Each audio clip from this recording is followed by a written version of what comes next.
ये कहानी है गरीब हेमलता और उसकी 3 मासूम बच्चियों की।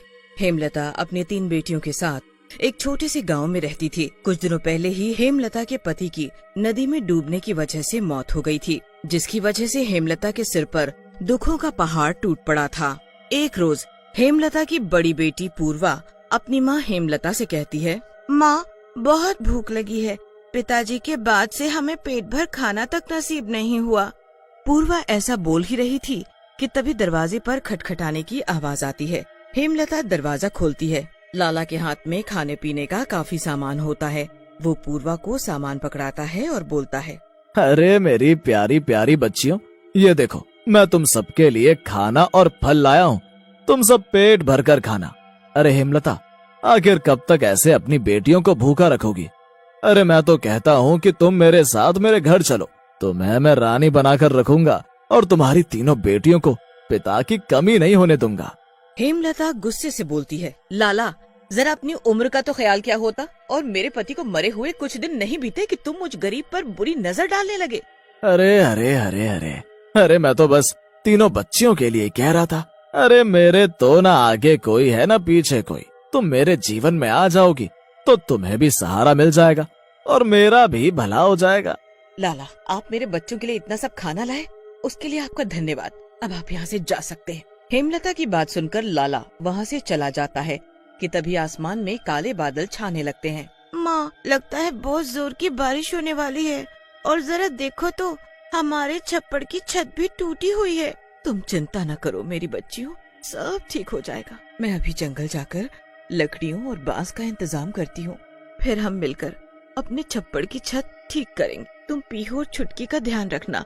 मैं जंगल से लकड़ियाँ लेकर जल्द ही घर आ जाऊंगी। ऐसा बोलकर हेमलता जंगल से लकड़ियाँ काटने चली जाती है कि तभी आसमान में जोर से बिजली कड़कने लगती है। हे भगवान, लगता है बारिश होने वाली है। तभी लाला भी हेमलता का पीछा करता हुआ जंगल में आ जाता है और हेमलता को अकेले पाकर उससे बोलता है, अरे अरे अरे मेरी हेमलता रानी, तुम काहे को इतने घने जंगल में लकड़ियां काटने आ गई? अरे मुझे कहा होता मैं तुम्हारे लिए अपने गोदाम से लकड़ियां भिजवा देता। लाला हंसते हुए हेमलता के करीब जाता है। अरे मेरी रानी, एक बार मेरे करीब तो आओ, तुम्हें अपने घर की पटरानी बना दूंगा और तेरी 3 बेटियों का अपनी बेटियों की तरह ही ख्याल रखूंगा। अरे इतना भी क्या शर्माना, जरा मेरे करीब तो आओ मेरी रानी। शर्म करो लाला, ये सब कहते हुए तुम्हारे मुंह में छाले क्यों नहीं पड़ गए? अरे एक तो मैं पहले से ही बहुत दुखी हूँ, ऊपर से तुम हाथ धोकर मेरे पीछे पड़ गए हो। दूर हटो मुझसे, और अच्छा होगा तुम यहाँ से चले जाओ। लाला हेमलता के करीब जाता है और बोलता है। लाला को अपने करीब आते देख हेमलता बहुत डर जाती है, और जैसे ही वो भागने लगती है कि हेमलता का पैर फिसल जाता है और वो जमीन पर पड़ी कुल्हाड़ी पर गिर जाती है, जिसकी वजह से हेमलता का काफी खून बह जाता है और वो तुरंत ही अपना दम तोड़ देती है। तभी जोर से बारिश होने लगती है। लाला हेमलता के पास जाता है और उसे उठाने की कोशिश करता है। हे भगवान, ये क्या हो गया? अरे अरे अरे अरे ये बेचारी हेमलता तो परलोक से धार गई रे। इससे पहले कि कोई मुझे देख ले और ये समझे कि इसे मैंने मारा है, मुझे यहाँ से भाग लेना चाहिए। ऐसा बोलकर लाला वहाँ से चला जाता है। मरने के बाद हेमलता एक डरावनी चुड़ैल बन जाती है। हे भगवान, ये मेरे साथ क्या अनर्थ हो गया? अब मेरी 3 बच्चियों का क्या होगा?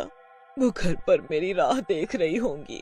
एक तो ये तेज बारिश, हे भगवान, मेरे छप्पड़ में तो पानी भर गया होगा। मुझे जल्द से जल्द अपनी बच्चियों के पास जाना होगा। हेमलता चुड़ैल के रूप में अपने घर अपनी बच्चियों के पास पहुँचती है। तभी उसकी तीनों बच्चियाँ अपने सामने चुड़ैल को देखकर काफी डर जाती हैं। चुड़ैल, चुड़ैल, कोई हमें बचाओ! पूर्वा रोते हुए जोर जोर से चिल्लाने लगती है। माँ, माँ, हमें बचाओ माँ, हमें इस चुड़ैल से बचाओ माँ, माँ। छुटकी और पीहू भी चुड़ैल को देखकर जोर जोर से रोने लगती हैं। मेरी बच्चियों, तुम रो नहीं। अरे मैं चुड़ैल ही तुम्हारी माँ हूँ। एक हादसे में मौत हो गई, जिसकी वजह से मैं चुड़ैल बन गई। पर तुम तीनों घबराओ नहीं, मैं तुम्हें कुछ नहीं होने दूंगी, कुछ नहीं होने दूंगी। माँ देखो ना, घर में कितना सारा पानी आ गया है, ऊपर से टूटी छत से पानी झमाझम गिरे जा रहा है। मुझे तो बहुत डर लगने लगा है। हे भगवान, पानी तो कमर तक पहुँच गया है, हमें जल्द ही किसी से मदद मांगनी होगी। तभी पीहू जोर से रोने लगती है। चुड़ैल पीहू के आंसू पोंछती है और देखती है कि पीहू को बहुत तेज बुखार है। पीहू, तुम्हें तो बहुत तेज बुखार है, तुम चिंता मत करो, तुम्हारी माँ तुम्हें अभी दवा खाने ले जाएगी। चुड़ैल अपनी बेटियों को लेकर वहाँ से निकलती है कि तभी उसकी सबसे छोटी बेटी छुटकी पानी में कहीं गुम हो जाती है। मेरी चुटकी कहीं नजर नहीं आ रही। पूरे गांव में सब जगह बस पानी ही पानी था। सभी गांव वाले अपने बीवी बच्चों और जानवरों को लेकर इधर से उधर भागते हुए दिखाई दे रहे थे। तभी चुड़ैल को शीला काकी दिखाई देती है। शीला काकी, आपने मेरी चुटकी को कहीं देखा है क्या? काकी चुड़ैल को देखकर काफी डर जाती है। एक तो पूरे गांव पर बाढ़ का कहर मंडरा रहा है, ऊपर से चुड़ैल कहाँ से आ टपक पड़ी। अरे काकी, मैं हेमलता हूँ, किसी वजह से मेरी मौत हो गई, जिस कारण मैं एक चुड़ैल बन गई। काकी, आप मुझे पहले बताओ कि आपने मेरी चुटकी को कहीं देखा है? चुड़ैल को देखकर सभी गांव वाले डरने लगते हैं। अरे आप सब लोगन का इससे डरने की जरूरत नहीं है, ये तो बेचारी हेमलता है। जरा देखो बेचारी को, पहले पति चल बसा और अब ये, और चुटकी का भी देखो कुछ पता नहीं है कहाँ पानी में बह गई। हे भगवान, अब मैं क्या करूं, कहाँ ढूंढूं अपनी बच्ची को? फिर चुड़ैल और पूर्वा चुटकी को आवाज लगाते हुए ढूंढने लगते हैं। कुछ ही देर में बारिश भी बंद हो जाती है, पर पूरे गांव में पानी ही पानी भरा होता है कि तभी चुड़ैल और पूर्वा की आवाज सुनकर लाला वहाँ आ जाता है और चुड़ैल से बोलता है, हेमलता, तुम्हारी ये हालत मेरी वजह से हुई है, हो सके तो मुझे माफ कर देना और तुम चिंता ना करो, मैं चुटकी को ढूंढने में तुम्हारी मदद करूंगा। मुझ बदनसीब चुड़ैल माँ पर तो बाढ़ का कहर ऐसा आया कि मैं क्या बताऊं। मेरी एक बच्ची बुखार से तप रही है और दूसरी बाढ़ के पानी में न जाने कहाँ गुम हो गई। ऊपर से बाढ़ की वजह से हमारा झोपड़ा भी डूब गया। अब मैं क्या करूंगी? ऐसा बोलकर चुड़ैल रोने लगती है। तभी लाला चुड़ैल से बोलता है, तुम रो नहीं, पहले तो तुम मुझे पीहू को दो, मैं इसे दवाखाने ले जाकर इसे दवा दिलाता हूँ। तुम जाकर चुटकी को ढूंढो और तुम्हें घबराने की जरूरत नहीं है। मैंने जो गलती की है उसे सुधारने का एक मौका तो मुझे मिलना ही चाहिए। फिर लाला पीहू को दवाखाने ले जाता है तो दूसरी ओर चुड़ैल अपनी बड़ी बेटी पूर्वा के साथ अपनी चुटकी को ढूंढने निकल जाती है। चुटकी को ढूंढते ढूंढते दिन से रात हो जाती है। बाढ़ का पानी भी धीरे धीरे कम हो जाता है कि तभी चुड़ैल थक कर एक पेड़ के पास जाकर खड़ी हो जाती है और जोर जोर से रोने लगती है कि तभी पेड़ के ऊपर से चुटकी की आवाज आती है, माँ माँ माँ, मुझे बचा लो माँ। चुड़ैल चुटकी को पेड़ पर लटका देखकर उसे झट से वहाँ से उतार लाती है। तभी वहाँ लाला भी आ जाता है।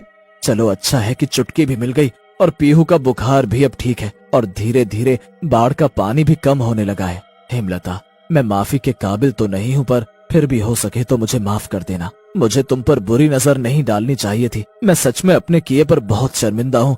मेरी ही वजह से आज तुम एक चुड़ैल बन गई हो। लाला, जो हुआ उसे भूल जाओ और तुमने आज मेरी मदद करके बहुत अच्छा काम किया। मेरी बेटी ही मेरा सब कुछ है, इनके सिवा तो मेरे पास अब कुछ भी नहीं बचा है। रहने के लिए मुझ गरीब माँ के पास एक झोपड़ा था, पर बाढ़ के कारण अब तो वो भी मुझसे छिन गया। हेमलता, मैंने तुमसे पहले भी कहा था कि मेरे तो ना आगे कोई है और न पीछे, इसलिए अगर तुम मुझ पर भरोसा करो तो मैं तुम्हारी बेटियों को अपने साथ अपनी बेटियों की तरह अपने घर में रख सकता हूँ। उन्हें अपनी बेटियों की तरह ही पूरा प्यार सम्मान दूंगा और कभी कोई तकलीफ नहीं होने दूंगा। फिर लाला चुड़ैल के आगे हाथ जोड़ता है और बोलता है, मुझे अपने पाप धोने का एक मौका दे दो हेमलता, मैं तुम्हारे आगे हाथ जोड़ता हूँ। अगर मेरी बेटियाँ तुम्हारे पास सुरक्षित रहेंगी तो मेरी आत्मा को भी मुक्ति मिल जाएगी, पर अगर मेरी बेटियों को जरा भी तकलीफ हुई तो मैं तुम्हें नहीं छोड़ूंगी लाला, क्योंकि अब मैं एक चुड़ैल हूँ, हेमलता नहीं। फिर चुड़ैल लाला को अपनी तीनों बेटियों को सौंपकर वहाँ से चली जाती है। लाला भी चुड़ैल से किए वादे के अनुसार चुड़ैल की तीनों बेटियों का अपनी बेटियों की तरह ही ध्यान रखता है। अपनी बेटियों को सुखी देखकर चुड़ैल की आत्मा को भी मुक्ति मिल जाती है और वो वहाँ से हमेशा के लिए गायब हो जाती है।